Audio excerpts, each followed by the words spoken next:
नमस्कार, न्यूज के इकलौते फैमिली शो न्यूज की पाठशाला में आपका स्वागत है। मैं हूं विद्यानाथ झा। सबसे पहले आपको बता दूं कि आज पाठशाला में क्या क्या है और कौन कौन से सब्जेक्ट पर क्लास लगेगी। 5 दिन 5 देश, मोदी की 130 घंटे की नॉनस्टॉप जर्नी की दुनिया भर में चर्चा क्यों, पीएम ने मिशन एफडीआई और एफटीए को कितना साधा है, मदर ऑफ ऑल डील्स पूरी हो गई, मोदी और उर्सुला ने ऐसा क्या गजब ऐलान कर दिया जिससे ट्रंप की बेचैनी बढ़ने वाली, सेमीकंडक्टर, ग्रीन एनर्जी, हाइड्रोजन, 4 देशों में कौन कौन सी डील क्लोज, पाठशाला में कंप्लीट चैप्टर आज आपको दिखाऊंगा। 31 देश, 31 सम्मान, ऐसा गजब करने वाले दुनिया के इकलौते नेता बने नरेंद्र मोदी। आज डिटेल में बताऊंगा। हॉर्मुज़ खुलेगा या बंद रहेगा, 24 घंटे में फैसला हो जाएगा। ट्रंप ने नेतन्याहू को किस लिए तैयार रहने को कहा है, अमेरिका की जंग खत्म करने की 5 शर्तें, मुआवजा या एनरिच्ड यूरेनियम, कहां फंसा पेच ईरान के सामने, अब कौन सा रास्ता बचा हुआ। ट्रंप ने ईरान को भड़काया तो ईरान ने यूएई पर क्या हमला किया, निशाने पर न्यूक्लियर प्लांट, क्या होने वाली है बड़ी तबाही, दिखाऊंगा आज डिटेल में। मौत के पहले ट्विशा का सीसीटीवी वीडियो आया, 2 मिनट 16 सेकंड के वीडियो से सब कुछ क्लियर हो गया है। ग्रेटर नोएडा की दीपिका फॉर्च्यूनर नहीं स्कॉर्पियो लेकर आई, इसलिए जान चली गई क्या? अभी तो आधी मई गई है, पूरा जून अभी बाकी है, क्या होने वाला है ये सब आपको बताऊंगा। 5 दिन 5 देश, मोदी की 130 घंटे की नॉनस्टॉप जर्नी की ग्लोबल चर्चा क्यों है, पीएम ने मिशन एफडीआई और एफटीए को कितना साथ लिया है, मदर ऑफ ऑल डील्स कितने % पूरी, मोदी और उर्सुला ने ऐसा क्या गजब ऐलान कर दिया कि ट्रंप की बेचैनी बढ़ गई होगी, सेमीकंडक्टर, ग्रीन एनर्जी, हाइड्रोजन, 4 देशों में कौन कौन सी डील क्लोज हुई है, पाठशाला में कंप्लीट चैप्टर आज आपको दिखाने वाला। 31 देश, 31 सम्मान, ऐसा गजब करने वाले दुनिया के इकलौते नेता कैसे बने नरेंद्र मोदी। पिछले 4 दिनों में पीएम मोदी ने 4 देशों के साथ डील पर डील साइन की है। भारत में इन्वेस्टमेंट ले आने की रफ्तार उतनी ही तेज है जितनी की पीएम मोदी की यह विदेश यात्रा है। इन 4 दिनों में किस देश के साथ कौन सी डील साइन हुई है, आने वाले दिनों में भारत में एफडीआई यानी कि फॉरेन डायरेक्ट इन्वेस्टमेंट और एफटीए यानी कि फ्री ट्रेड एग्रीमेंट की वजह से क्या क्या होने वाला है, आज सब बता। ट्रंप के टैरिफ का जवाब देने के लिए भारत ने यूरोपियन यूनियन के साथ जिस मदर ऑफ ऑल डील्स को साइन किया था, वो डील कब से लागू होने जा रही है, आज ये भी आपको बताने वाला। पीएम मोदी आज नॉर्वे में है, क्या नॉर्वे के सोवरेन फंड और को लेकर भारत को बड़ी डील हासिल हो सकती है, सॉवरेन फंड होता क्या है और इसमें इस फंड पर भारत की नजर क्यों है, यह भी आज आपको समझाने वाला हूं और बताने वाला हूं। लोकप्रियता और सम्मान के मामले में पीएम मोदी ने आज वो रिकॉर्ड बना दिया जो दुनिया के किसी नेता ने नहीं बनाया। स्वीडन से सर्वोच्च सम्मान मिलने के बाद पीएम मोदी ने कैसे दुनिया के सभी दिग्गज नेताओं को बहुत पीछे छोड़ दिया है, आज आपको बताऊं। इधर पीएम मोदी यूरोप के दौरे पर हैं, उधर रक्षा मंत्री भी आज से 2 देशों के दौरे पर निकल गए। मतलब एक तरफ भारत की इन्वेस्टमेंट डील डिप्लोमेसी, तो दूसरी तरफ स्ट्रेटेजिक और हथियारों की डील में भारत क्या क्या करने वाला है, इसका भी चैप्टर खोलूंगा आज आपके साथ। लेकिन पहले ट्रेलर। पीएम मोदी 15 मई से 5 देशों के दौरे पर निकले हुए हैं और अब तक 4 दिनों में 4 देशों का दौरा कर चुके हैं। आज पीएम मोदी नॉर्वे पहुंचे हैं और कल वो इटली भी जाएंगे। इस दौरे पर पीएम मोदी ने भारत के लिए अब तक क्या क्या हासिल कर लिया है, आज इसके बारे में आपको बताऊंगा। लेकिन पहले देखिए कि इस बार मोदी के दौरे पर पूरी दुनिया की नजर है। पीएम मोदी इससे पहले भी 5-5 देशों के 3 दौरे कर चुके हैं, 2015 में, 2016 में और 2025 में पीएम मोदी इसी तरह एक साथ 5-5 देशों के दौरे पर निकल गए थे। लेकिन इस बार पीएम मोदी की 5 दिन में 5 देशों वाली विदेश यात्रा कई वजहों से काफी चर्चा में।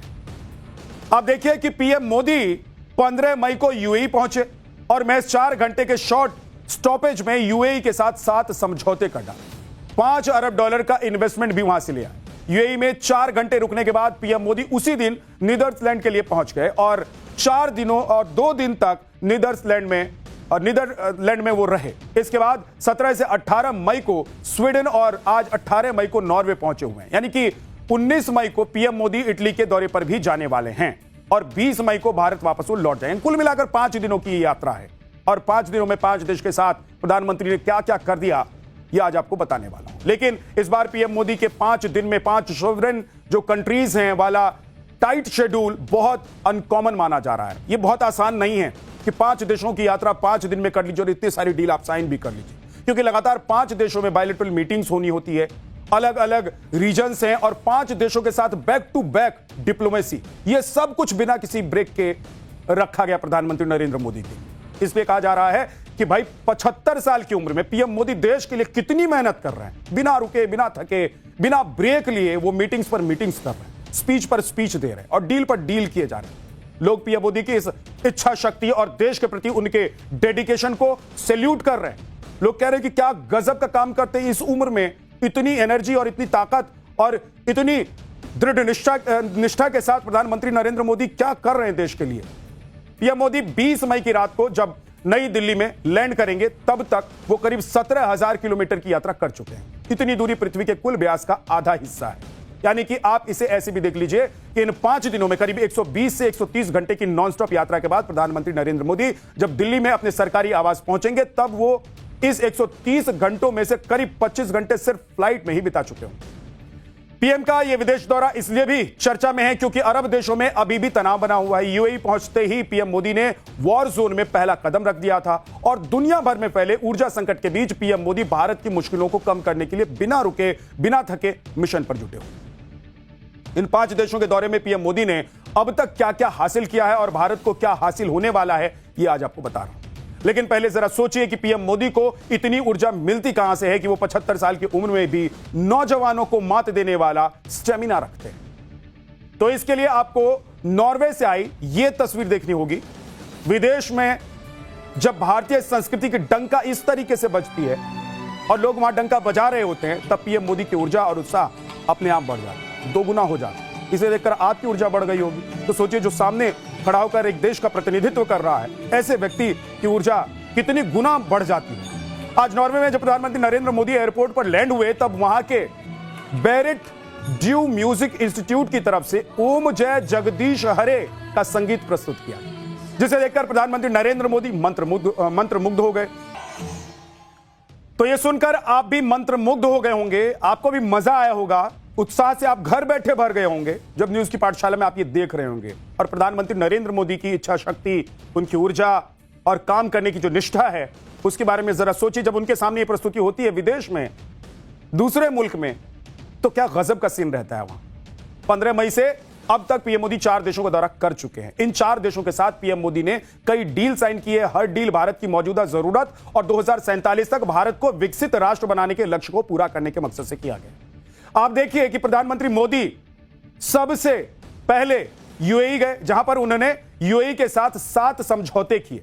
7 समझौते कर लिए 4 घंटे में, और यूएई भारत में $5 अरब के निवेश के लिए भी तैयार हो गया है। इसके बाद पीएम नीदरलैंड्स गए, जहां उन्होंने बड़ी डील साइन की। व्यापार, इन्वेस्टमेंट, डिफेंस और सिक्योरिटी, सेमीकंडक्टर, स्पेस, एआई और क्वांटम कंप्यूटिंग को लेकर अहम समझौता हुआ, सहमति बनी।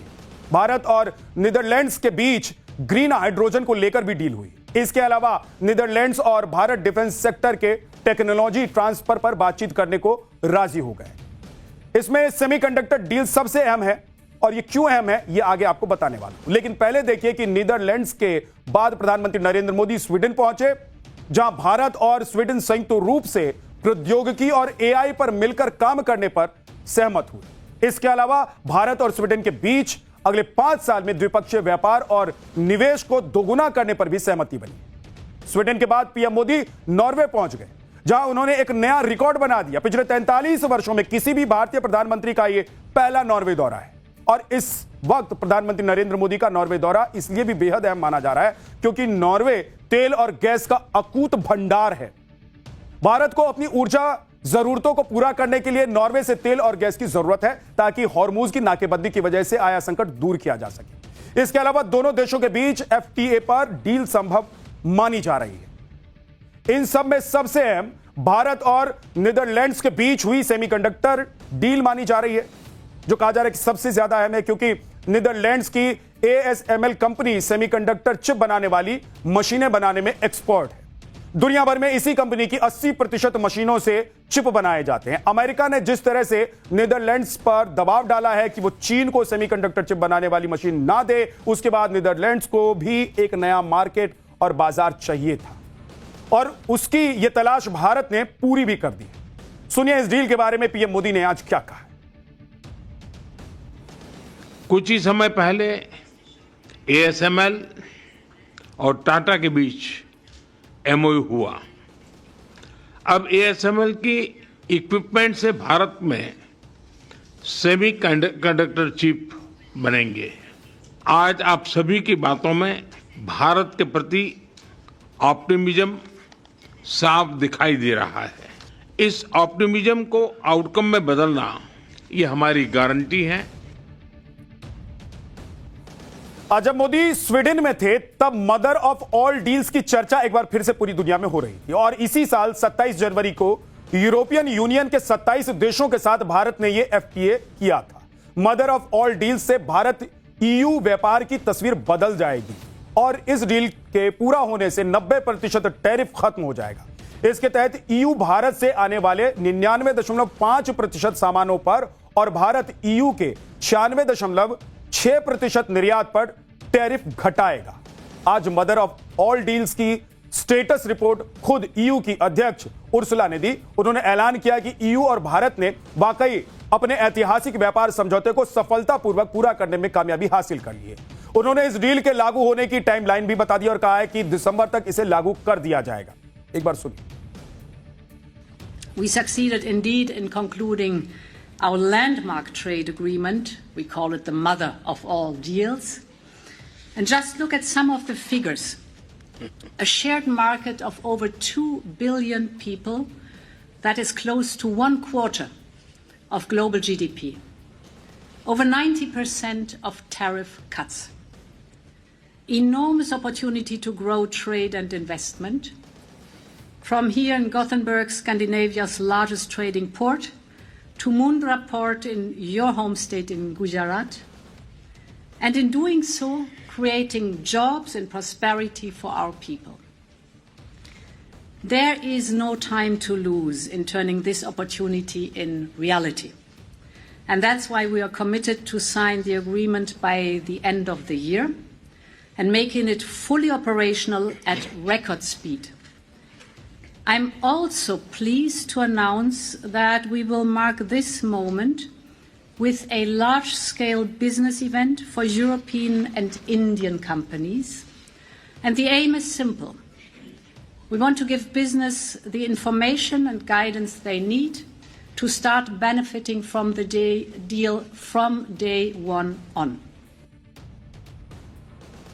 उर्सुला के बाद प्रधानमंत्री नरेंद्र मोदी ने भी कहा कि मदर ऑफ ऑल डील्स की स्टेटस रिपोर्ट देखकर उन्हें खुशी हो रही है। उन्होंने कहा कि इससे इंडिया और EU FTA से इंडस्ट्रीज, इन्वेस्टमेंट और इनोवेटर्स जो हैं उनके लिए नए अवसर खुल जाएंगे। एक बार सुनिए। उर्सुला जी की उपस्थिति आज इस अवसर को और भी विशेष बनाती है। इस वर्ष जनवरी में उनकी भारत यात्रा के दौरान हमने भारत EU संबंधों को नई ऊंचाइयों पर ले जाने के लिए कई ऐतिहासिक निर्णय लिए थे। मुझे खुशी है कि उन सभी आउटकम्स पर प्रगति हो रही है। इंडिया EU FTA से इंडस्ट्रीज, इन्वेस्टर्स और इनोवेटर्स के लिए नए अवसर खुलेंगे। उर्सुला जी के शब्दों में कहूं तो यह मदर ऑफ ऑल डील्स है। आज पूरी दुनिया में मदर ऑफ ऑल डील्स की चर्चा हो रही थी कि पीएम मोदी स्वीडन से निकलकर नॉर्वे पहुंच गए, जिसके बाद एक और चर्चा जोर पकड़ने लगी। चर्चा यह होने लगी कि भारत को नॉर्वे से बहुत बड़ा सोवरेन फंड मिल सकता है। अगर यह फंड भारत को मिला तो क्या क्या फायदे होंगे, यह आज आपको बताऊंगा। लेकिन पहले समझिए कि सोवरेन फंड होता क्या है। इस फंड के मामले में नॉर्वे की तूती क्यों बोलती है। सोवरेन फंड ऐसा सरकारी निवेश फंड होता है जिसमें किसी देश की सरकार अपना अतिरिक्त पैसा निवेश करती है। यह पैसा आमतौर पर तेल या गैस की कमाई से, विदेशी मुद्रा भंडार से, व्यापार सरप्लस से या फिर प्राकृतिक संसाधनों की कमाई से आता है। यह इतना सरप्लस पैसा होता है कि देश के खजाने में बस पड़ा रहता है। इसलिए नॉर्वे जैसे देश इसे दूसरे देशों में लगाते हैं ताकि पैसे से और पैसा बनाया जा सके। अब आप देखिए कि नॉर्वे की संपत्ति $2 ट्रिलियन से अधिक आंकी जाती है। इसलिए नॉर्वे के पास दुनिया का सबसे बड़ा सॉवरेन वेल्थ फंड भी है। इसे नॉर्वे ऑयल फंड भी कहते हैं क्योंकि यह पैसा नॉर्थ सी के तेल और गैस से कमाया हुआ है। 2026 के आसपास इसकी वैल्यू लगभग 1.7 से 1.9 ट्रिलियन डॉलर आंकी गई। यह रकम भारत के पूरे सालाना बजट से भी कई गुना बड़ा है और दुनिया की लगभग हर बड़ी कंपनी में नॉर्वे के सॉवरेन फंड का कुछ ना कुछ इन्वेस्टमेंट है ही। नॉर्वे से पहले जब पीएम मोदी स्वीडन में थे तब वहां प्रधानमंत्री ने एक नया रिकॉर्ड बना दिया। प्रधानमंत्री नरेंद्र मोदी को स्वीडन ने अपने प्रतिष्ठित royal order of the polar star commander grand cross से सम्मानित किया, जो सबसे बड़ा सम्मान होता है इस देश का। यह स्वीडन द्वारा किसी भी राष्ट्राध्यक्ष को दिया जाने वाला सर्वोच्च यानी कि सर्वश्रेष्ठ सम्मान होता है। इस सम्मान को जोड़ लें तो प्रधानमंत्री नरेंद्र मोदी को अब तक दुनिया भर से कुल 31 अंतर्राष्ट्रीय सम्मान मिल चुके हैं। इसलिए मोदी के पास आसपास कोई नेता नहीं ठहरता है दुनिया भर से सर्वोच्च और सर्वश्रेष्ठ सम्मान लेने के मामले में। पुतिन, बाइडेन और दुनिया के कई देशों के मौजूदा राष्ट्राध्यक्ष या फिर पूर्व राष्ट्राध्यक्षों में से कोई भी इस मामले में मोदी के आसपास भी नहीं टिकता है। सुनिए स्वीडन के सम्मान मिलने के बाद पीएम मोदी ने आज क्या कहा है। कुछ समय पहले मुझे स्वीडन के royal order of the polar star के सर्वोच्च सम्मान से सम्मानित किया गया। ये सिर्फ मेरा सम्मान नहीं है, यह 140 करोड़ भारतवासियों का सम्मान है। यह स्वीडन के हमारे उन सभी साथियों का भी सम्मान है जिन्होंने भारत स्वीडन संबंधों को समृद्ध किया, एक मजबूत आधार दिया। भारत और नीदरलैंड्स के बीच हुई डील दोनों देशों के बीच रिश्तों के नए पड़ाव की गवाह बनी है। नीदरलैंड्स भारत के सबसे महत्वपूर्ण पार्टनर में से एक माना जाता है और नीदरलैंड्स भारत के टॉप 5 इन्वेस्टर्स में से एक है। सुनिए खुद प्रधानमंत्री नरेंद्र मोदी ने नीदरलैंड्स के साथ डील होने के बाद क्या कहा है। हम नीदरलैंड को भारत के सबसे महत्वपूर्ण पार्टनर में से मानते हैं। नीदरलैंड भारत के टॉप 5 इन्वेस्टर्स में से एक है। हमें नीदरलैंड की एक्सपर्टीज और भारत की स्पीड और स्केल को हर क्षेत्र में जोड़ना चाहिए। इनोवेशन, इन्वेस्टमेंट, सस्टेनेबिलिटी और डिफेंस जैसे क्षेत्रों में सहयोग को नए आयामों तक पहुंचाना है।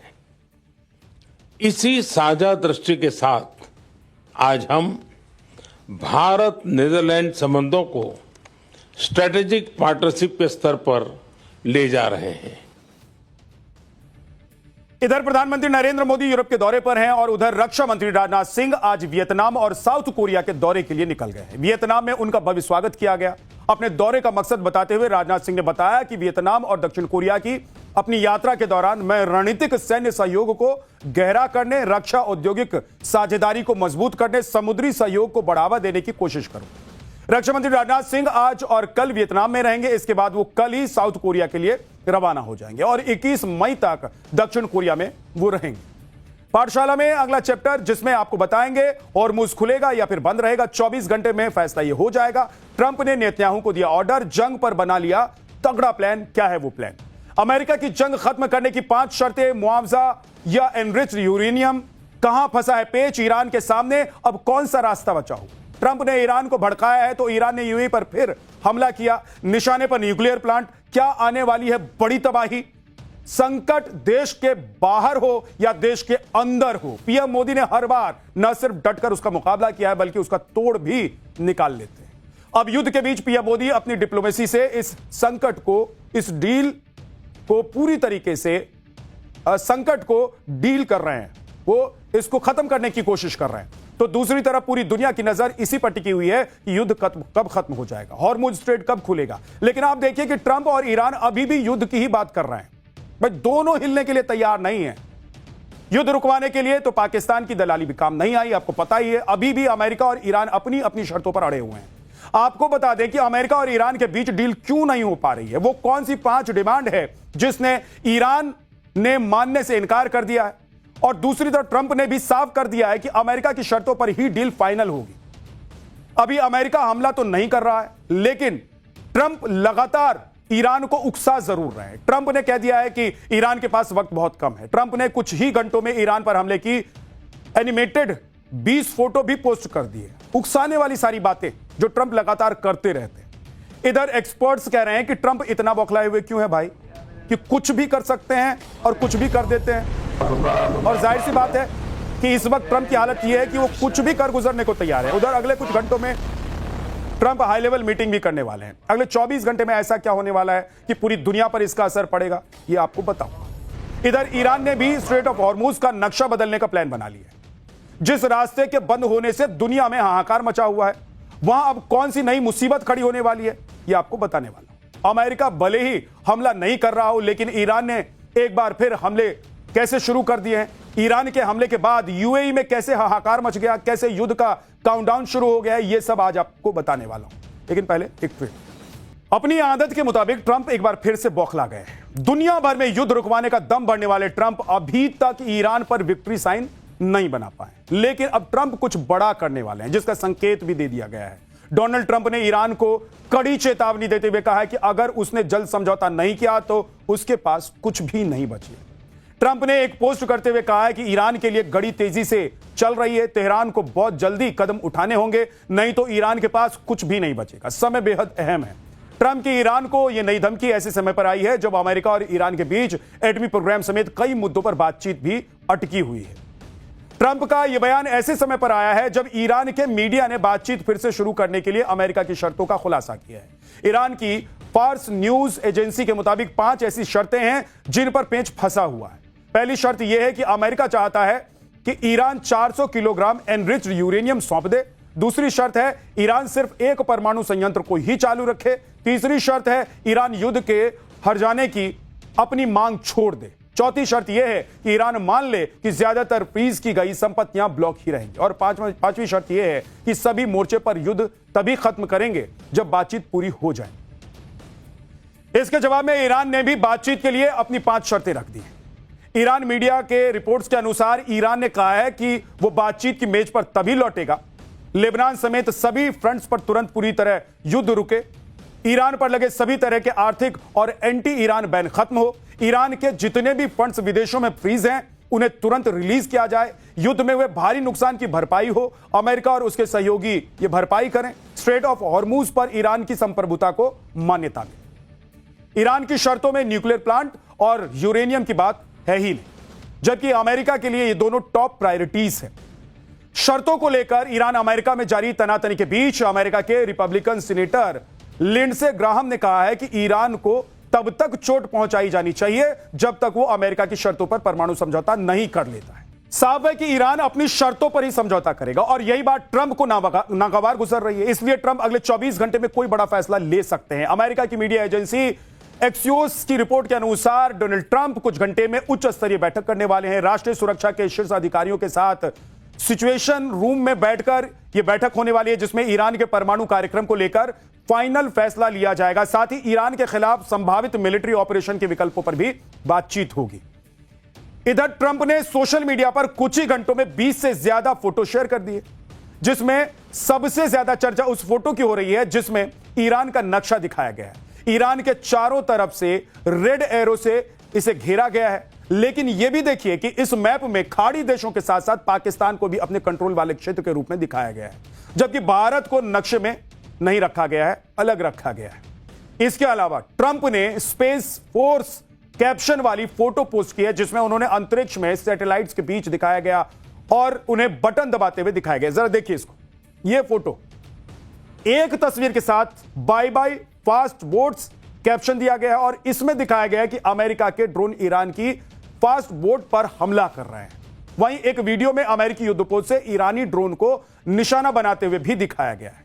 वीडियो में ट्रंप खुद भी नजर आ रहे हैं और टेबल थपथपाते हुए भी नजर आ रहे हैं। ट्रंप कोई मौका नहीं देना चाहते हैं और चारों तरफ से घेरने का फुल प्लान उन्होंने बना लिया है। ट्रंप ने इजरायली पीएम बेंजामिन नेतन्याहू से फोन पर 30 मिनट तक बात की। रिपोर्ट्स के मुताबिक ट्रंप ने ईरान पर नए हमलों के मिलिट्री ऑप्शन पर भी चर्चा की है।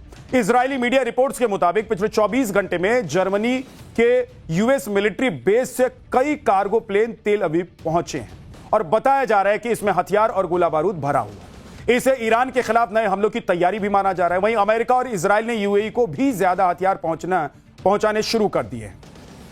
एक तरफ डोनाल्ड ट्रंप रेड एरो वाला नया नक्शा और फोटो दुनिया को दिखा रहे हैं, नक्शा शेयर करके ईरान पर चौतरफा हमले की धमकी दे रहे हैं, तो दूसरी तरफ ईरान ने स्ट्रेट ऑफ हॉर्मुज को लेकर नया ऐलान कर दिया है। ईरान ने बेहद शक्तिशाली संगठन पर्शियन गल्फ स्ट्रेट अथॉरिटी यानी कि PGSA के गठन का ऐलान कर दिया है। यह नया संगठन हॉर्मुज पर पूरी तरह से ईरान का नियंत्रण लागू करेगा। हॉर्मुज से गुजरने वाले हजारों जो जहाज हैं उनको कड़े नियमों के साथ साथ भारी टैक्स चुकाना भी पड़ेगा। ईरान के मुताबिक उन्होंने अपने हिसाब से प्रोफेशनल मैकेनिज्म भी तैयार कर लिया है और इस रास्ते से गुजरने वाले अंतरराष्ट्रीय जहाजों को ईमेल के जरिए नए रेगुलेशंस भेजे जा रहे हैं। युद्ध के बीच ईरान की फुटबॉल टीम के वर्ल्ड कप खेलने पर भी असमंजस की स्थिति बनी हुई है, क्योंकि वर्ल्ड कप के लिए अभी भी यूएस वीजा नहीं मिला है। ईरान की फुटबॉल टीम आज तुर्की के लिए रवाना हुई, जहां वो एक फ्रेंडली मैच खेलेगी और 2026 वर्ल्ड कप के लिए यूएस जाने के लिए वीजा अप्लाई करेगी। तुर्की रवाना हुई ईरान की फुटबॉल टीम में 22 खिलाड़ी और उनका कोचिंग स्टाफ शामिल है। अमेरिका के अधिकारियों ने कहा है कि टूर्नामेंट में ईरान का स्वागत है, जबकि FIFA यानी कि फीफा ने कहा है कि टूर्नामेंट तय योजना के अनुसार ही आगे बढ़ेगा और ईरान के इस सुझाव को खारिज कर दिया गया है कि उनके मैच मैक्सिको या फिर कनाडा में करवाए जाएंगे। अगर ईरान की टीम अमेरिका में होने वाले वर्ल्ड कप में खेलने के लिए पहुंचती है तो पूरी दुनिया की नजर इस पर होगी, क्योंकि एक तरफ युद्ध चल रहा होगा और दूसरी तरफ खेल चल रहा होगा। वहीं ईरान ने यूएई पर हमले भी शुरू कर दिए हैं। इस बार ईरान ने यूएई के न्यूक्लियर पावर प्लांट को निशाना बनाया है। ड्रोन से यह हमला अबू धाबी के बरकाह न्यूक्लियर पावर प्लांट पर किया गया है। यह अरब वर्ल्ड का पहला और एकमात्र ऑपरेशनल एटमी एनर्जी प्लांट है। हमला इतना सटीक था कि प्लांट के ठीक बाहर लगे आउटर इलेक्ट्रिकल जनरेटर में भीषण आग लग गई। देखिए कितनी भयानक आग लगी है। यूएई ने इन हमलों को आतंकवादी हमला करार दिया है और यह दावा किया है कि हमले में कोई घायल नहीं हुआ है। हालांकि ईरान ने इस हमले में एक भारतीय की मौत होने की बात कही है, जबकि 2 भारतीय घायल हुए हैं, यह दावा किया गया है। ईरान के हमले और ट्रंप की धमकी के बाद अमेरिका से जापान तक भूचाल आ गया है। एक तरफ शेयर बाजार गिर गए हैं तो कच्चे तेल के दाम में भी आग लग गई है। ब्रेंट क्रूड फ्यूचर्स करीब 2% बढ़कर 110 प्रति बैरल हो गया है, जो 5 मई के बाद सबसे ऊंचे लेवल पर पहुंच गया है और युद्ध शुरू होने के बाद 50% से भी ज्यादा हो गया है। दूसरी तरफ दुनिया भर के ज्यादातर शेयर बाजार गिर गए। जापान का निक्केई इंडेक्स करीब 600 अंक फिसला है। हांगकांग का हैंगसेंग इंडेक्स 385 अंक गिर गया है। ब्रिटेन का मार्केट FTSE 100 यह भी करीब 200 अंक नीचे गिर गया है और भारत में सेंसेक्स 1000 अंक नीचे गिर गया था। हालांकि अंत में सेंसेक्स 77 अंक बढ़कर बंद हुआ। पाठशाला में अब अगला चैप्टर। भोपाल की ट्विशा शर्मा की मौत का सबसे सनसनीखेज सीसीटीवी वीडियो आया। 2 मिनट 16 सेकंड के वीडियो से सब कुछ क्लियर हो गया है। ग्रेटर नोएडा की दीपिका फॉर्च्यूनर नई स्कॉर्पियो लेकर आई, क्या इसलिए जान गंवाई? 33 साल की ट्विशा शर्मा और 25 साल की दीपिका नागर, एक की शादी भोपाल में हुई और दूसरी की शादी हुई ग्रेटर नोएडा में। दोनों नई नवेली दुल्हने। ट्विशा की शादी को सिर्फ 5 महीने हुए थे और दीपिका की शादी को 14 महीने ही हुए थे। मां बाप ने दोनों की शादी बड़ी धूमधाम से की। बड़े रसूखदार संभ्रांत परिवार में बहू बनकर गई दोनों। एक बेटी से ससुराल वालों ने कहा कि शादी हमारे स्टैंडर्ड की नहीं हुई है और दूसरी बेटी से कहा गया कि स्कॉर्पियो दी, फॉर्च्यूनर क्यों नहीं दी गई, और दोनों की कहानी का अंत भी एक जैसा ही हुआ। भोपाल में ट्विशा शर्मा फंदे से लटकी हुई मिली और ग्रेटर नोएडा में दीपिका नागर कथित तौर पर छत से कूद गई और अपनी जान दी। ट्विशा और दीपिका की मौत ही नहीं, इन दोनों मामलों में दहेज, ससुराल वालों का रसूख और शरीर पर चोट के निशान, सब सवालों के घेरे में। सब कुछ लगभग एक जैसा ही है। दोनों के परिजनों को एक जैसा ही डर सता रहा है कि कहीं रसूख के आगे इंसाफ हार ना जाए, दम न तोड़ दे। भोपाल में ट्विशा शर्मा एक रिटायर्ड जज की बहू और वकील की पत्नी थी। वहीं दीपिका नागर के ससुराल वालों का भी अच्छा खासा रसूख। अब जब दोनों मामलों में जांच हो रही है तो कई सारे सनसनीखेज खुलासे हो रहे हैं। दहेज, लालच, टॉर्चर, सुसाइड, साजिश, कई तरह की बातें सामने आ रही हैं। ट्विशा की सास रिटायर्ड जज गिरीबाला सिंह जो हैं वो पहली बार कैमरे के सामने आई और उन्होंने अपनी बात कही और ट्विशा और उसके परिवार वालों पर भी उन्होंने आरोप लगा दी। यानी कि हर बीतते दिन के साथ यह मामला लगातार उलझता जा रहा है। 6 दिन के बाद भी ट्विशा के परिवार ने शव लेने से इनकार करके रखा हुआ है। ट्विशा का परिवार इसे आत्महत्या नहीं हत्या करार दे रहा है, जबकि प्रशासन इसे आत्महत्या कह रहा है। ट्विशा की कथित आत्महत्या के समय का जो सीसीटीवी वीडियो सामने आया है एक, जिसमें समर्थ सिंह ट्विशा को सीपीआर देता हुआ दिखाई दे रहा है। इस वीडियो को शक की निगाह से देखा जा रहा है, क्योंकि यह वीडियो जो दिखाई दे रहा है, इस वीडियो में जो कुछ दिखाई दे रहा है उसमें बहुत कुछ कहना अभी बहुत जो जांच एजेंसी है, पुलिस है, वो नहीं कह रही है। लेकिन क्या है यह पूरा मामला आगे आपको दिखाऊंगा। वहीं ट्विशा के पति समर्थ सिंह की अग्रिम जमानत याचिका खारिज हो गई, लेकिन वो अभी भी फरार चल रहा है। ट्विशा का परिवार पूर्व जज गिरीबाला सिंह की एंटीसिपेटरी बेल कैंसिल करने की मांग कर रहा है। ट्विशा की संदिग्ध मौत की इनसाइड स्टोरी क्या है, ये आपको बताने वाला। आखिर क्यों परिवार को भोपाल प्रशासन पर भरोसा नहीं है, क्यों परिवार को लगता है कि केस दबाने की साजिश हो रही है, और सबसे बड़ा सवाल कि ट्विशा की पूर्व जज सास सवालों के घेरे में क्यों है। पूरे केस की एक एक परत खोलकर तह तक जाने की कोशिश करें। ग्रेटर नोएडा की दीपिका नागर के परिवार वाले कह रहे हैं कि बेटी को मार मार कर छत से फेंक दिया गया, उसके ऊपर गोली चलाई गई, उसके ऊपर धारदार हथियार से हमला किया गया। अब पोस्टमार्टम रिपोर्ट आ गई है, उसमें क्या सामने आया है वो आगे आपको बताऊंगा। नोएडा की ट्विशा शर्मा की शादी भोपाल के रहने वाले समर्थ सिंह से 9 दिसंबर 2025 को हुई थी। दोनों की मुलाकात डेटिंग ऐप पर हुई थी। पहले दोस्ती हुई, फिर प्यार हुआ और उसके बाद परिवार की मंजूरी से दोनों की शादी। ट्विशा का पति समर्थ सिंह भोपाल का जाना माना क्रिमिनल डिफेंस लॉयर है और ट्विशा की मौत के बाद से वो फरार है। ट्विशा की सास गिरीबाला सिंह भोपाल कोर्ट की रिटायर्ड जज हैं और भोपाल उपभोक्ता फोरम की अध्यक्ष भी हैं। ट्विशा शर्मा का परिवार नोएडा में रहता है। वो मिस पुणे 2012 रह चुकी हैं। ट्विशा ने मॉडलिंग और एक्टिंग में भी हाथ आजमाया हुआ है, पर करियर ग्रोथ ना होने की वजह से उसने मैनेजमेंट की पढ़ाई की और फिर मार्केटिंग मैनेजर के तौर पर नौकरी भी। शादी के बाद वो नौकरी छोड़कर भोपाल शिफ्ट हो गई, लेकिन शादी के महज 5 महीने के बाद ही 12 मई को अपने ही घर में उसकी संदिग्ध मौत हो गई। बेटी की मौत के बाद ट्विशा का परिवार सीधे सीधे ससुराल पक्ष पर आरोप लगा रहा है। उनकी बेटी ने सुसाइड नहीं किया है, बल्कि उसकी हत्या की गई है, यह परिवार कह रहा है। दहेज के लिए उनकी बेटी को टॉर्चर किया गया। लंबे समय से बेटी को मानसिक तौर पर परेशान किया जा रहा था। उसके चरित्र पर सवाल उठाए जा रहे थे। ऐसी हालत कर दी गई थी कि उनकी बेटी को एंजाइटी और अटैक्स आने लग गए थे। पिता ने आरोप लगाया कि आगे के लिए उन्होंने अपनी बेटी को शेयर्स और इन्वेस्टमेंट के तौर पर जो 20 लाख रुपए दिए थे, समर्थ सिंह वो भी बेटी से हड़पना चाहता था। बेटी नोएडा की नौकरी छोड़कर भोपाल आई थी। वो भोपाल में कोई जॉब नहीं करती थी, इसलिए उसके पास पैसे नहीं थे। फिर भी उनकी बेटी को ससुराल वाले रहने खाने तक के पैसे नहीं देते और बेटी को यह पैसा नोएडा में अपने मां पिता यानी कि मां बाप से लेना पड़ता था। परिवार का यह भी आरोप है कि बेटी को इतना परेशान किया गया कि उनकी बेटी 1 महीने की प्रेग्नेंट होने के बाद उसने गर्भपात करा लिया, उसे गर्भपात कराना पड़ा। समर्थ सिंह और उसकी मां गिरीबाला सिंह ट्विशा के चरित्र पर सवाल उठाते थे, जिससे वो बेहद परेशान हो और इसके बाद 12 मई की रात को ट्विशा की मौत हो गई। ट्विशा की मौत कैसे हुई, यह सुसाइड था या इसके पीछे कोई बड़ी साजिश थी, इसकी परतें खुलने अभी बाकी है। यह सवाल इसलिए उठ रहे हैं क्योंकि बहुत सी कड़ियां आपस में जुड़ नहीं रही। ट्विशा के परिवार ने बताया है कि मौत से चंद मिनट पहले ट्विशा ने अपनी मां से फोन पर बात की थी। उस आखिरी कॉल के कटने के महज 10 मिनट के भीतर ही उसकी मौत हो गई। इतने कम समय में अचानक ऐसा क्या हुआ, इसी बात ने सुसाइड की थ्योरी को एक गहरी मिस्ट्री बदल दिया है। परिवार का कहना है, परिवार का आरोप है कि ट्विशा को अस्पताल ले जाने में भी देरी की गई।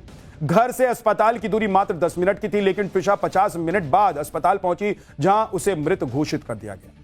ट्विशा के परिवार ने कहा है कि गिरीबाला सिंह ने फोन पर यह तक कहा कि तुम्हारी बेटी ने मेरे बेटे को फंसा दी। इसके अलावा ट्विशा की पोस्टमार्टम रिपोर्ट में सामने आया है कि उसके शरीर पर मौत से पहले चोट के निशान मिले हैं, जो किसी भारी चीज से वार करने के होते हैं। परिवार का यह भी आरोप है कि समर्थ सिंह ने पुलिस को कॉल करने में देरी की। ट्विशा की मौत से ठीक पहले का एक्सक्लूसिव सीसीटीवी फुटेज भी सामने आया है, जहां ट्विशा पहले ग्राउंड फ्लोर से ऊपर की ओर जाती हुई दिखाई दे रही है। इसके बाद जो सीसीटीवी वीडियो सामने आया है, उसमें ट्विशा का पति समर्थ सिंह उसे सीपीआर देता हुआ दिखाई दे रहा है। ट्विशा बेसुध पड़ी हुई है, समर्थ उसे सीपीआर दे रहा है और पीछे से गिरीबाला सिंह आती है, किसी को मदद के लिए बुलाती भी है और फिर सब मिलकर ट्विशा को अस्पताल लेकर जाते हैं। ट्विशा के परिवार का आरोप है कि जानबूझकर यह सब सीसीटीवी के सामने किया गया। जब ट्विशा तीसरी मंजिल पर मिली तो उसे सीपीआर वहीं क्यों नहीं दिया गया? इसके लिए उसे ग्राउंड फ्लोर पर क्यों लाया गया जहां सीसीटीवी कैमरे लगे हुए थे? ट्विशा की मां चीख चीख कर कह रही है कि समर्थ सिंह को जल्द से जल्द गिरफ्तार किया जाना चाहिए। सुनिए, फिर आगे की बात आपको बताऊं। पहले समर्थ सिंह को गिरफ्तार करो, तब हम गिरफ्तार होंगे। समर्थ सिंह ने मेरी बेटी को टॉर्चर किया है, मारा है समर्थ सिंह ने। माँ ने भी उसको मेंटली टॉर्चर दे दी थी। माँ समर्थ सिंह को यहाँ पे बुला, मैं छोड़ूंगी नहीं उसकी। समर्थ सिंह को यहाँ पे बुला, मैं उसको छोड़ूंगी नहीं, जान ले लूंगी, उसकी जान ले लूंगी समर्थ सिंह की। समर्थ सिंह की जमानत याचिका पर आज भोपाल कोर्ट में जब दलीलें हुई तो उसके बाद अर्जी खारिज हो गई। ट्विशा की मौत के बाद से समर्थ सिंह फरार चल रहा है, जिसकी तलाश में पुलिस की 5 से 6 टीमें लगाई गई है। भोपाल डीसीपी जोन 2 के डीसीपी ने समर्थ सिंह पर 10,000 का इनाम भी घोषित किया है। इसके अलावा उसके पासपोर्ट कैंसिलेशन की प्रक्रिया भी शुरू कर दी गई है। मामले में समर्थ की मां पूर्व जज गिरिबाला सिंह को पहले ही अग्रिम जमानत मिल चुकी है, लेकिन आज जब कोर्ट में समर्थ सिंह की एंटीसिपेटरी बेल पर सुनवाई हुई तो दोनों तरफ से क्या क्या तर्क दिए गए वो एक बार देखिए। समर्थ के वकील ने कोर्ट में कहा कि ट्विशा खुद भी बहुत पैसे खर्च करती थी, दहेज का कोई मामला नहीं है, पैसे के लेन देन का कोई सबूत नहीं है। ऐसा नहीं है कि ट्विशा परेशान चल रही थी, क्योंकि घटना वाले दिन यानी कि 12 मई को ही वो पार्लर गई थी और उसका एक ऑनलाइन ऑर्डर का पार्सल भी आया था। आगे समर्थ के वकील ने तर्क दिया है कि अगर वो इतनी ही परेशान थी तो बार बार अपने मायके से ससुराल वापस क्यों आ जाती थी। और इसके बाद समर्थ सिंह के वकील ने कोर्ट के सामने अचानक ब्लैकमेल की बात कह दी। वकील ने कहा कि हमारे मन में सवाल है कि क्या कोई ट्विशा को ब्लैकमेल तो नहीं कर रहा था। दावा किया गया है कि ट्विशा के कमरे में एक कार की चाबी और एक फ्लैट की चाबी भी मिली। वो कार और फ्लैट किसका है, यह जांच होनी अभी बाकी है। बहस के दौरान ट्विशा के वकील ने आर्ग्यूमेंट दिया कि ट्विशा के अकाउंट का इस्तेमाल उसका पति समर्थ सिंह कर रहा था या नहीं, इसकी जांच अभी होनी है। कोर्ट को यह भी बताया गया कि ट्विशा एंजाइटी की पिल्स ले रही थी, यानी कि गोलियां खा रही थी। सवाल उठाया गया कि अगर ट्विशा ने फांसी तीसरे फ्लोर पर लगाई थी तो उसे सीपीआर देने के लिए ग्राउंड फ्लोर पर क्यों लाया गया? क्या इसलिए क्योंकि वहां सीसीटीवी लगाया गया था और यह सारा वाकया सीसीटीवी में सबूत के तौर पर कैद हो सके कि समर्थ सिंह ने उसे बचाने की पूरी कोशिश की? तीसरे फ्लोर पर ही सीपीआर क्यों नहीं दिया गया? इसके अलावा ट्विशा के परिवार के वकील ने दोबारा पोस्टमार्टम की मांग उठाई है। ट्विशा और उनकी मां के बीच के व्हाट्सएप चैट भी कोर्ट में पढ़कर सुनाए गए। साथ ही ट्विशा की सास रिटायर्ड जज गिरिबाला सिंह के रसूख का हवाला देते हुए कहा गया कि सबूतों के साथ छेड़छाड़ हो सकती है और पुलिस और वकीलों पर दबाव बनाया जा रहा है। आरोपी समर्थ सिंह की जमानत खारिज होने के बाद ट्विशा के पिता ने क्या कहा है, एक बार सुनिए। ये जो खारिज हुई है ये साफ साफ दिखाता है कि जो पहला निर्णय हुआ है वो गलत हुआ है, क्योंकि इसमें पुलिस ने दलील दी थी कि ये बहुत रसूखदार लोग हैं। लोकायुक्त का परिवार है, साफ साफ दिख रहा है, साफ साफ दिख रहा है ये चीफ जस्टिस के परिवार से हैं। बहुत सारे मतलब जस्टिस में डिपार्टमेंट में बहुत सारे लोग हैं इनके, बड़ी बड़ी पोस्टों में बैठे हुए हैं, बड़ी बड़ी पोस्टों में बैठे, मेडिकल ग्राउंड्स में बैठे हुए हैं, बड़ी बड़ी एडमिनिस्ट्रेटिव पोस्ट पे बैठे हुए हैं। तो पुलिस को लग गया कि ये रसूखदार लोग हैं, इनको नहीं छोड़ा जाए, इनको जमानत नहीं दी जाए। फिर भी जमानत दी गई, तो ये तो कॉन्ट्रास्ट हो गया ना, एक को आपने जमानत दे दी और एक को नहीं दी, तो मतलब गलत, अपना खुद ही गलत एग्जाम्पल सेट करा है उन्होंने। समर्थ सिंह की बेल तो खारिज हो गई, लेकिन पूर्व जज गिरिबाला सिंह को 2 दिन पहले उम्र और स्वास्थ्य की बिना पर एंटीसिपेटरी बेल दे दी गई। ट्विशा का परिवार अब इस बेल को खारिज करवाने के लिए जबलपुर हाईकोर्ट पहुंच जाएगा। ट्विशा का परिवार सवाल उठा रहा है कि गिरिबाला सिंह को बेल मिलना आगे आने वाले इस तरह के मामलों के लिए एक काला चैप्टर साबित हो, जहां कोई भी सास जिस पर दहेज प्रताड़ना के आरोप लगे होंगे वो इसी बेल वर्डिक्ट का हवाला देकर छूट जाएगी। उनका आरोप यह भी है कि उनकी बेटी पर अनाप शनाप आरोप लगाए गए, केस को डिरेल करने की कोशिश की जा रही है। इसका एक एग्जाम्पल ही आपको दिखा देता। यह गिरिबाला सिंह की जमानत याचिका की कॉपी है, इसको ध्यान से देखिएगा, जहां पूर्व जज ने अपनी बहू के बारे में सनसनीखेज आरोप लगाए। बेल पाने के लिए गिरिबाला सिंह ने कहा है कि ट्विशा ड्रग्स लेती थी, ड्रग्स नहीं मिलने पर अजीबोगरीब हरकत करती थी, ट्विशा का दिमागी इलाज चल रहा था और ड्रग्स ओवरडोज के कारण ट्विशा ने अबॉर्शन करवाया था। लेकिन जब पोस्टमार्टम रिपोर्ट सामने आई तो ड्रग्स वाली बात बिल्कुल झूठी निकली और यह बात ट्विशा का परिवार नहीं कह रहा। मामले की जांच कर रही एसआईटी के चीफ खुद ये कह रहे हैं कि अब एक बार फिर से सुनिए कि आगे की बात क्या हुई और अब इस पूरे मामले में क्या होने वाला है, एक बार सुन लीजिए। जो गिरिबाला सिंह हैं, अग्रिम जमानत की जो एप्लीकेशन की उन्होंने कहा कि ट्विशा ड्रग्स लेती थी। पीएम रिपोर्ट आई है, किसी तरह का कोई साक्ष्य ऐसा मिला है क्या? अभी तक ये ड्रग्स की जो बात है तो हमारे संज्ञान में अभी तक नहीं आई है। और दूसरा रहा पीएम रिपोर्ट, तो पीएम रिपोर्ट में अभी ये चीज नहीं है। बाकी डिटेल क्वेरी में हम लोगों ने इस संबंध में भी चीजें की हैं। पुलिस की तफ्तीश भी कोई टॉप नॉच नहीं रही है। पुलिस की पड़ताल में गंभीर लापरवाही सामने आई है। पोस्टमार्टम रिपोर्ट में ट्विशा की मौत की वजह हैंगिंग यानी कि फांसी लगने के कारण बताई गई है। एसआईटी की जांच में पता चला है कि कथित सुसाइड जिम्नास्टिक बेल्ट से हुआ था, लेकिन केस के इन्वेस्टिगेटिंग ऑफिसर ने घटना के बाद उस बेल्ट को पोस्टमार्टम के दौरान पेश ही नहीं किया। यानी कि पोस्टमार्टम के वक्त यह पता ही नहीं चला कि मौत किस चीज से लटक कर हुई है। पुलिस ने जब जाकर वो बेल्ट एम्स भोपाल को भेजा है तब जाकर यह खुलासा हुआ। वहीं घटना के 6 दिन के बाद पूर्व जज और ट्विशा की सास गिरिबाला सिंह मीडिया के सामने आए और अपना पक्ष उन्होंने रखा। गिरिबाला सिंह ने दावा किया कि ट्विशा का दिमागी इलाज चल रहा था, वो संस्कारी होने की एक्टिंग कर रही, वो ड्रग्स लेती थी और उसे उस तक पहुंचाने में शायद उसकी मदद खुद ट्विशा के पिता करते थे। ये सारी बातें गिरिबाला सिंह ने कही है, खुद सुन। इट्स वेरी इजी, बच्चे लड़कियां ये स्टेप ले लेती, जाके झूल जाती, इररिस्पॉन्सिबल कॉन्डक्ट। लड़के नहीं झूल पाते हैं, so they treated as criminals. 7th को she must have taken the pill, उसका एमटीपी पूरा उसने करा लिया। फिर we had to support her. शाम को मैं ऑफिस से आती थी, उस गोद में सर लेकर बैठती थी, because she had lot of you know to bear a child is lot of hormonal balances also. मैंने उसकी मदर को फोन किया, I said she is you are needed now. 5 महीने में they never came except once, जब खुद अपनी मर्जी से घर गई थी एंड द नेक्स्ट टाइम वो लेकर आए थे। एंड उस बार आई टोल्ड हर लुक आपका होना, बिकॉज मैं 6-7 घंटे यहाँ नहीं रहती हूँ, समर्थ इज ऑल्सो आउट, कोई रहना चाहिए उसके साथ। हस्बैंड को जरूर उनके नहीं बुलाया। He has a very strange personality. Almost 20 years Kazakhstan और उज्बेकिस्तान में वो बोलते हैं फार्मास्यूटिकल इंडस्ट्री में रहे हैं। It's possible he may be the source also of so many things I can not से।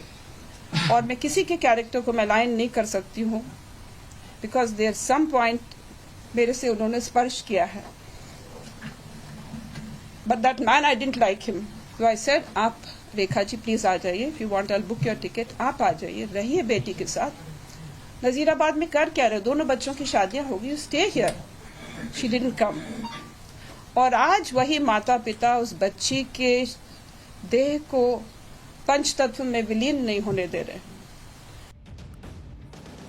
भोपाल की ट्विशा की तरह ही ग्रेटर नोएडा की दीपिका नागर की भी मौत हो गई है। परिवार का आरोप है कि दहेज के लालच में ससुराल वालों ने उसकी बेरहमी से हत्या कर दी, जबकि पुलिस की शुरुआती जांच में इसे छत से कूदकर आत्महत्या बताया जा रहा है। दीपिका की शादी 1.5 साल पहले ऋतिक के साथ बहुत ही धूमधाम से हुई थी। तस्वीर एक बार आप देखिए जरा कि कितनी धूमधाम से ये शादी की गई थी। परिवार ने शादी में भारी भरकम खर्च भी किया था। करीब 1 करोड़ रुपए खर्च किए गए थे। 50 लाख का सोना, स्कॉर्पियो गाड़ी और दूसरा सामान दिया गया था, लेकिन ससुराल पक्ष को यह काफी नहीं लग रहा था। शादी के कुछ महीनों के बाद ही वो फॉर्च्यूनर कार और 50 लाख रुपए की मांग करने लगे और इसी वजह से दीपिका को लगातार मानसिक और शारीरिक प्रताड़ना झेलनी पड़ रही है। परिवार का दावा है कि दीपिका कई बार फोन पर अपनी मां और परिजनों को प्रताड़ना की शिकायत कर चुकी थी और 17 मई की रात भी उसने मदद की मांग की थी, लेकिन कुछ घंटों बाद खबर आई कि वो छत से नीचे गिर गई। मायके वाले अस्पताल पहुंचे तो दीपिका की मौत हो चुकी थी। उनके मुताबिक शरीर पर कई चोटों के निशान थे, नाक कान से खून बह रहा था जो हत्या की ओर इशारा करते हैं। और आरोप है कि घटना के बाद ससुराल वाले दीपिका को अस्पताल छोड़कर फरार हो गए थे। अब इस मामले में दीपिका के पति ऋतिक और ससुर मनोज प्रधान को गिरफ्तार कर लिया गया और 14 दिनों की न्यायिक हिरासत में भेज दिया गया है। और अब अगला चैप्टर, पाठशाला में आग उगलते सूरज का चैप्टर आज आपके सामने खोलने वाला। अभी तो आधी मई निकली है, पूरा जून बाकी है। उत्तर भारत में भीषण गर्मी का कहर है, लेकिन अब खरीफ की फसल पर सबसे बुरा असर इसका पड़ रहा है। इस समय हालत यह है कि आसमान से आग बरस रही है, जैसे कोई खुला ओवन खोल दिया जाता है और उसके बाद जो उसकी धधक और उसकी जो तपिश होती है महसूस की जाती है, वैसी ही सड़क पर आप निकले तो आपको महसूस होता हो। खासतौर पर उत्तर भारत आग का गोला बन चुका है। घर से बाहर कदम रखना खतरे से खाली नहीं है। उत्तर भारत के कई हिस्सों में हीट वेव यानी कि लू चल रही है। मौसम विभाग ने भी यह कह दिया है कि घर में रहेंगे तो ज्यादा सुरक्षित रहेंगे। हीट वेव को देखते हुए मौसम विभाग ने कई इलाकों में रेड अलर्ट जारी कर दिया है। उत्तर भारत के ज्यादातर इलाकों में प्रचंड गर्मी पड़ रही है। राजस्थान के कई इलाकों में तापमान 47 डिग्री सेल्सियस से ज्यादा हो गया है। गर्मी से बचने के लिए लोग पहाड़ों की तरफ भाग रहे हैं, लेकिन वहां हिमाचल और उत्तराखंड में यात्रियों की भयंकर भीड़ है जो लोग वहां पहुंचे रहे हैं, मतलब पर्यटक हैं जो पहुंच रहे हैं। और इस सब के बीच मौसम विभाग ने कह दिया है कि अभी भीषण गर्मी की शुरुआत पर है, आने वाले दिनों में गर्मी और ज्यादा बढ़ने वाली है। यानी कि ये आग जो अभी आपको महसूस हो रही है, जो तपिश अभी आपको महसूस हो रही है, ये और ज्यादा हो सकती है। लोग भी कह रहे हैं कि इस बार तो गर्मी ने हद ही कर दी। घर के बाहर तो छोड़िए, घर के अंदर भी लोग उबल रहे हैं। पंखे कूलर तो सरेंडर कर चुके हैं, एसी के भी हाथ पांव फूलते हुए नजर आ रहे हैं। और इस सब के बीच सबसे बड़ा खतरा खरीफ की फसल पर मंडरा रहा है, क्योंकि देश में बारिश को लेकर एक डराने वाला अपडेट आया है। उत्तर भारत में इस वक्त गर्मी ने क्या हाल कर दिया है वो देख लीजिए। मौसम विभाग ने दिल्ली, एनसीआर सहित राजस्थान, पंजाब, हरियाणा, उत्तर प्रदेश और मध्य प्रदेश में अगले 5 दिनों के लिए हीट वेव यानी कि लू का रेड अलर्ट जारी कर दिया है। आज से उत्तर भारत में हीट वेव का नया स्पेल शुरू हो रहा है। दिल्ली में अधिकतम तापमान 43 से 45 डिग्री सेल्सियस के बीच पहुंचने की अनुमान जारी किया गया है। कई जगहों पर तापमान 45 डिग्री पार कर सकता है। और इस साल पिछले साल से 3 गुना ज्यादा हीट वेव देश के अलग अलग राज्यों में चल रही है। अगले 7 दिनों तक भीषण गर्मी का मौसम रहने वाला है। कई इलाकों में तापमान 47 डिग्री सेल्सियस से ऊपर जा सकता है। राजस्थान के कई इलाकों में तापमान 49 डिग्री को पार कर सकता है। इस भीषण गर्मी में सबसे ज्यादा खतरा उन लोगों को है जो सीधे सूर्य के संपर्क में। इसमें सबसे पहला नाम ट्रैफिक सिग्नल पर ड्यूटी संभालने वाले जवानों का आता है। अहमदाबाद में ट्रैफिक स्टाफ को गर्मी से बचाने के लिए पंखे लगी कूलिंग जैकेट्स दी गई है। ये जैकेट्स किस तरह काम करती है, इस रिपोर्ट में आपको दिखाते हैं। आपको ये जैकेट्स देखने में एकदम साधारण से एकदम नॉर्मल दिख रहा है, लेकिन आप देख सकते हो इसमें पूरी हवा भरी हुई है। संकेत थोड़ा पास आके यहाँ पर दिखाई, ये फीचर के हम आपको थोड़े जैकेट के फीचर दिखाते हैं। ये पूरा जैकेट अंदर से हवा भरा हुआ है, जिसका रीजन है यहाँ के अंदर एकदम कूलिंग। यहाँ पे ये जो आप जैकेट खुल को आपको देखो तो यहाँ पर अंदर ऐसे ही फैन लगे हुए हैं जो पूरे जवानों को अंदर के उनको ठंडक देते हैं और अंदर के जो पसीना ना हो उसकी वजह से पूरा काम करते हैं। यहाँ पर इसके बटन्स दिए गए हुए हैं। ये जो गर्मी में बहुत असरकारक है। गर्मी में उससे जो फैन चलता है उससे जो अंदर पसीना होता है उससे पसीना नहीं होने देते और अंदर से बहुत राहत रहती है।